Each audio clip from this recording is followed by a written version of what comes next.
వాళ్ళ అన్నా చెల్లెలు తెలుసుకోవాలి, మడతలు తెలుసుకోవాలి, బామ్మడి తెలుసుకోవాలి. వాళ్ళ మధ్య చిచ్చు పెడితే మీరే కదా కిషన్ రెడ్డి గారు. ఈ దేశంలో ఈ రాష్ట్రంలో కాదు, ఈ దేశంలో ఏ ప్రాంతీయ పార్టీ అయినా మీకు సహకరిస్తే ఆ పార్టీకి పుట్టగతులు లేకుండా చేసిన ఘన చరిత్ర మీ భారతీయ జనతా పార్టీది. ఈ ఒక్క తెలంగాణ రాష్ట్రంలో కాదు, ఏ రాష్ట్రంలో అయినా మీకు సహకరించిన పార్టీ దానికి జీవసత్వాలు నాశనం చేసి ఆ పార్టీని భ్రష్టు పట్టించి ఆ కుటుంబాలు నాశనం పట్టించి ఆ పార్టీని మీలో కలుపుకునే చరిత్ర మీరే కదా కిషన్ రెడ్డి గారు. మీరేం మాట్లాడతారు కాంగ్రెస్ పార్టీ గురించి, మీరేం మాట్లాడతారు రాహుల్ గాంధీ గురించి, మీరేం మాట్లాడతారు రేవంత్ రెడ్డి గారి గురించి.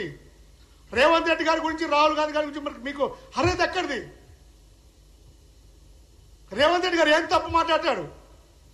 బండి సంజయ్ గారు మాట్లాడుతున్నారు. రేవంత్ రెడ్డి గారు ఏం తప్పు మాట్లాడారు? బండి సంజయ్ గారు మిమ్మల్ని సూటిగా ప్రశ్నిస్తున్నాం. రేవంత్ రెడ్డి గారు ఏ విధంగా దేశద్రోహి?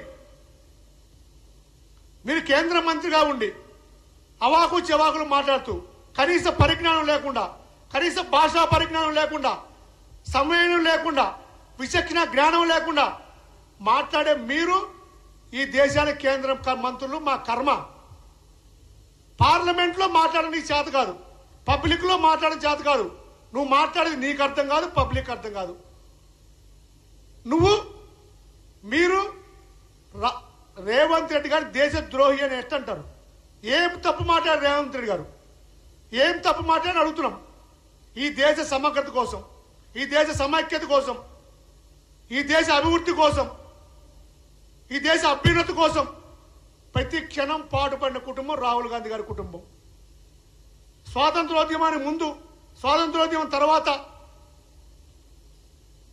ఎక్కడ కూడా పొరపాటు లేకుండా, ఎక్కడ కూడా స్వార్థం లేకుండా, అధికార దాహం లేకుండా ప్రజలను చైతన్యవంతం చేస్తూ ప్రజాపాలన సాగిస్తూ ఈ దేశ ప్రజాస్వామ్య పునాదుల మీద నిలబెడతానికి తన వంతు పాత్ర పోషించిన కుటుంబం రాహుల్ గాంధీ గారి కుటుంబం, ఈ గాంధీ కుటుంబం.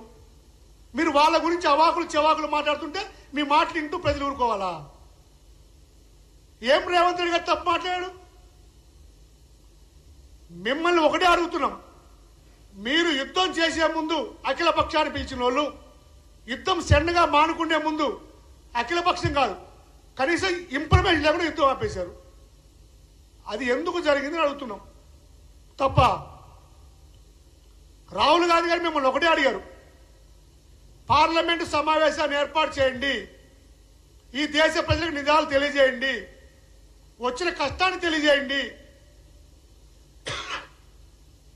టెర్రరిస్టులు మీరు ఎదుర్కొన్న విధానాన్ని తెలియజేయండి అని మేము అడిగితే పార్లమెంట్ సమావేశం పెడితే చేత కాదు, ఒక ప్రెస్ మీట్ పెడితే చేత కాదు మీ ప్రధానమంత్రికి.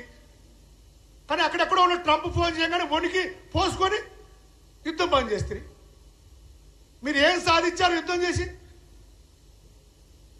ఈ యుద్ధంలో, ఈ ఆపరేషన్ సింధూర్లో ప్రతి క్షణం, ప్రతి సంఘటనకి, మీరు చేసే ప్రతి చర్యకి కాంగ్రెస్ పార్టీ సంపూర్ణ మద్దతు ప్రకటించింది. కాబట్టే మేము ఈరోజు ప్రజల తరపున మిమ్మల్ని అడుగుతున్నాం. ప్రజల తరపున మిమ్మల్ని అడిగే హక్కు మాకుంది. ఈ మాటలు మాట్లాడితే మీకు ఉలికెందుకు పడుతున్నారు? కిషన్ రెడ్డి గారు, బండి సంజయ్ గారు, రేవంత్ రెడ్డి గారు గురించి మాట్లాడుతున్నారు మీరు. ఈ రాష్ట్రంలో రేవంత్ రెడ్డి గారి నాయకత్వంలో ఈ ఇందిరమ్మ రాజ్యం, ఈ ప్రజాప్రభుత్వం ప్రతి హామీని నెరవేరుస్తుంది. ప్రతి హామీని. అప్పుల కుప్పగా ఉన్న ఈ రాష్ట్రాన్ని అభివృద్ధి పదంలో తీసుకెళ్తున్నాము. మీరు మాట్లాడే అవాకులు చెవాకులు ఏంది? 6 గ్యారంటీస్ కోసం మర్చిపోవడం కోసం ప్రజలు మేము చిచ్చు పెట్టామట. బుద్ధుందా బండి సంజయ్ గారు? మేము చెప్పినవి చెప్పనివి కూడా ఈ రాష్ట్రంలో రేవంత్ రెడ్డి గారి నాయకత్వంలో కాంగ్రెస్ ప్రభుత్వం చేస్తుంది. ఈ టీఆర్ఎస్ 10 సంవత్సరాల పరిపాలనలో ఒక్కరోజు ఒక్క అవార్డు ప్రకటించలా. మమ్మల్ని అడిగారా? మీరు చెప్పారా?